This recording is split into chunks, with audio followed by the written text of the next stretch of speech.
Sipas një analize të gazetarit britanik David Hirst, lindja e mesme po hyn në një fazë të re përplasjesh strategjike, ku boshtin rritje mes Emirateve të Bashkuara Arabe dhe Izraelit po shihet si një kërcënim jo vetëm për Iranin, por edhe për vetë arkitekturën tradicionale të sigurisë në gjirin persik.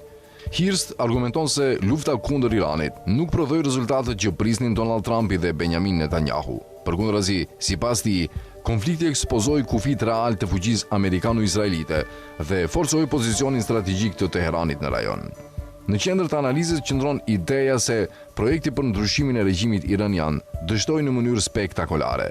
Sipas Hirst, plani fillestar ishte ndërtuar mbi 3 faza: eliminimin e udhëheqjes iraniane, destabilizimin e brendshëm përmes protestave masive dhe krijimin e një alternative politike që do të zëvendësonte Republikën Islamike. Por asnjëra prej këtyre fazave nuk funksionoi. Përkundrazi, bombardimet dhe sulmet izraelite, sidomos ndaj objektivave civile, prodhuan efektin e kundërt. Popullsia iraniane, e cila para luftës ishte e ndarë në raport me pushtetin, u bashkua rreth shtetit. Sipas analizës, slogani "Vdekje Izraelit", që dikur shihej si propagandë shtetërore, tani po artikulohet si një ndjenjë reale nga një pjesë e madhe e shoqërisë iraniane.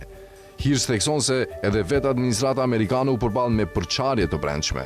Figura të rëndësishme si J.D. Vance, Marco Rubio dhe drejtori i CIA-s, John Ratcliffe, kundërshtuan skenarin për ndryshim regjimi, duke konsideruar atë të parealizueshëm dhe të rrezikshëm.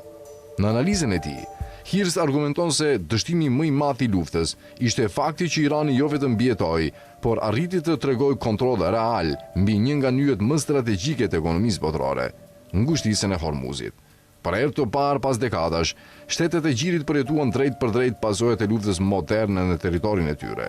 Dronët dhe raketat iraniane goditën infrastrukturën energjetike, qendrat ekonomike dhe industrinë turistike të rajonit, duke trembëtur modelin ekonomik mbi cilin ishte ndërtuar imazhi i gjirit si zonë stabiliteti dhe luksi. Sipas analizës, askund kjo goditje nuk u ndjen më fort se sa në Dubai dhe Abu Dhabi. Hirst shkruan se Emiratet e Bashkuara Arabe u shndruan në objektivin kryesor rajonal pas Izraelit. Qindra raketa dhe mira dron iranian goditën territorin Emiratas duke shkaktuar humbje të mëdha ekonomike. Tregjet financiare humbën $10 miliardë, mira fluturime u anuluan dhe sektori pasurive të paluajtshme pësoi rënje dramatike. Madje, sipas raportimeve të cituara në analizë, shumë biznese dhe investitorë të huaj filluan të largojnë asetet nga Emiratet, ndërsa klima e sigurisë në Dubai ndryshoi rrënjësisht brenda pak javësh. Por për David Hirst, problemi nuk është vetëm ekonomik. Ai argumenton se Emiratet kanë kaluar nga një aktor ekonomik rajonal në një platformë të avancuar strategjike për interesat izraelite në lindjen e mesme. Sipas burimeve iraniane të cituara në analizë, Abu Dhabi jo vetëm që lejoi përdorimin e bazave amerikane për operacione kundër Iranit, por mund të ketë vënë në dispozicion edhe infrastrukturën e vet ushtarake dhe teknologjike për operacionet amerikano-izraelite. Analiza përmend gjithashtu bashkëpunimin në fushën e inteligjencës artificiale, mbrojtjes ajrore dhe sistemeve të mbikëqyrjes, duke sugjeruar se Emiratet po funksionojnë si një qendër rajonale për koordinimin e operacioneve izraelite.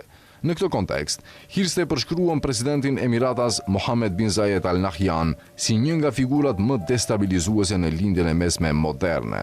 Sipas tij, Mohammed bin Zayed ka luajtur rol kyç në shtypjen e pranverës arabe, financimin e luftrave civile në Libi, Yemen dhe Sudan, si dhe në ndërtimin e një rrjeti milicish dhe aleancash që shtrihen nga gjiri deri në bririn e Afrikës. Hirst argumenton se modeli strategjik i Emirateve është ndërtuar mbi modelin e Izraelit. Përdorimi i teknologjisë, inteligjencës dhe aleancave perëndimore për zgjeruar ndikimin rajonal përtej kapaciteteve reale demografike dhe ushtarake të vendit. Në analizë përmendet edhe vendimi i Emirateve për t'u larguar nga OPEC-u, një hap që, sipas autorit, nuk lidhet vetëm me naftën, por me rivalitetin strategjik në rritje me Arabinë Saudite. Hirst e interpreton këtë si një përpjekje të Abu Dhabit për të goditur Arabinë Saudite në zemër të fuqisë së saj ekonomike dhe për të dobësuar mekanizmin rajonal që për dekada kishte garantuar balancën energjetike në gjirin persik. Por ky është gjithashtu një bast i rrezikshëm. Sipas analizës, Emiratet mbeten një shtet me kapacitete të kufizuara ushtarake, me ekonomi të varur nga kapitali i huaj, turizmi dhe fuqia punëtore emigrante. çdo konflikt i zgjatur rajonal mund ta godasë rënd vetë themelit e modelit Emiratas. Për këtë arsye, Hirst paralajmëron se afrimi gjithnjë më i hapur mes Emirateve dhe Izraelit mund të prodhojë pasoja afatgjata për gjithë rajonin. Ai beson se një aleancë formalizuar ushtarake mes Abu Dhabit dhe Tel Avivit do të jepte Izraelit një bazë të avancuar strategjike në zemër të Gjirit Persik, duke kthyer konfliktin me Iranin në një përplasje të përhershme rajonale. Në fund të analizës së tij, Hirst u bën thirrje fuqive rajonale si Turqia, Pakistani, Katari, Omani dhe Arabia Saudite që të mos qëndrojnë pasive përballë këtij zhvillimi. Sipas tij, këto vende kanë tani një interes përbashkët strategjik: frenimin e zgjerimit të ndikimit Izraelito-Emiratas dhe krijimin e një arkitekture të re rajonale sigurie që do të pengonte përshkallëzimin e konflikteve në lindjen e mesme. Përndryshe, paralajmëron Hirst, rajoni mund të hyjë në një epokë të gjatë destabilizimi, ku lufta, sabotimi ekonomik dhe rivalitetet gjeopolitike do të bëhen pjesë e përhershme e realitetit të Gjirit Persik.